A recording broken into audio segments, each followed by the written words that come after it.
बिस्मिल्लाहिर्रहमानिर्रहीम। आज का हमारा टॉपिक है नेक्स्ट कमांड पर, वो है CLS कमांड।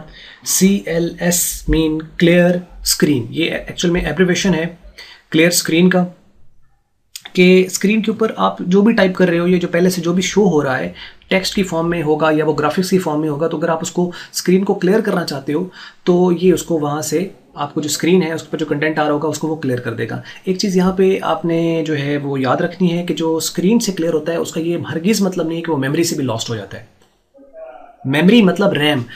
जब आप क्लियर स्क्रीन करते हो तो कंटेंट जो आपकी स्क्रीन पर सिर्फ डिस्प्ले हो रहा होता है वो आपका गायब होता है, लेकिन वो स्क्रीन से गायब होने का ये मतलब नहीं कि वो मेमोरी से भी लॉस्ट हो जाता है। रैम के अंदर वो कंटेंट आपका उसी तरह रहता है।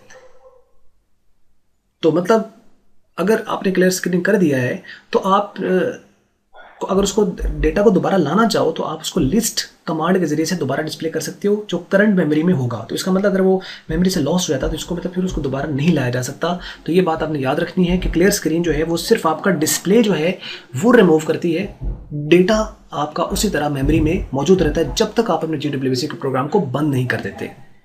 तो डेफिनेशन बड़ी सिंपल है। This command is use to clear the screen output, यानी स्क्रीन के ऊपर input output processing calculations assignments जो भी आ रहा होता है, ये GWC खुद से जो ओके मैसेज और कुछ ऊपर टेक्स्ट वगैरह शो कर रही होती है, व्हाट्सएवर जो भी स्क्रीन पर लिखा रहा है उसको क्लियर करने के लिए यूज़ की जाती है। इसका जो नॉर्मल सिंटेक्स है वो है CLS और आगे ये हम ब्रैकेट यानी अपने नहीं प्लेस करनी, CLS और आगे N मुराद यहाँ पे कोई भी एक नंबर हो सकता है, तीन में से कोई एक वैल्यू इसकी हो सकती है। ये N जो है ये 0 हो सकता है, ये 1 हो सकता है या 2 हो सकता है।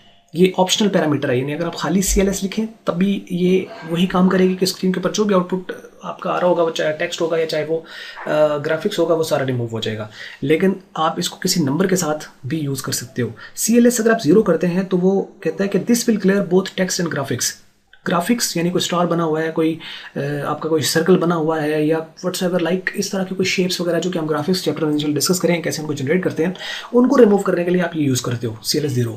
अगर आप CLS 1 करोगे तो इससे आपकी ग्राफिक्स सिर्फ रिमूव होंगी, और जो CLS 2 करोगे इससे आपका सिर्फ टेक्स्ट रिमूव होगा। यानी आप इसको याद रखने के लिए 2 और टेक्स्ट इस तरह आप याद रख सकते हो। यानी CLS 2 यानी 2 जो है वो टेक्स्ट को रिमूव करेगा, तो पीछे जो 1 है वो सिर्फ एक कोई मतलब ग्राफिक्स को रिमूव कर रहा है, और अगर 0 कर देंगे तो मतलब वो सारा ही खत्म कर देगा, यानी 0 हो जाएगा। यानी 0 जो है वो टेक्स्ट और ग्राफिक्स दोनों को रिमूव करेगा, 1 जो है वो ग्राफिक्स को रिमूव करेगा, 2 जो है वो टेक्स्ट को रिमूव करेगा। ये तो है इसका कमांड के लिख के आप उसको कर सकते हो। दूसरी बात है कि अगर आप उसको क्लियर करना चाहो तो कोई शॉर्ट की भी है, तो ऑब्वियसली इसकी शॉर्ट की भी है जो कि कंट्रोल होम या कंट्रोल L प्रेस करने से भी आप इसको रिमूव कर सकते हो स्क्रीन के आउटपुट को। तो ये 2 शॉर्ट कीज़ हैं, एक इनमें से भी आपको यूज़ करते हुए अपनी जो स्क्रीन है उसको क्लियर कर सकते हैं। तो उम्मीद करते हैं जी वीडियो आपको अच्छी लगी। अगर अच्छी लगी तो करते हैं लाइक, और नहीं लगी अच्छी तो इसको करते हैं डिसलाइक। और क्वेश्चन है तो ज़रूर कमेंट्स में लिखिए, और वीडियो देखने का आपका बहुत शुक्रिया।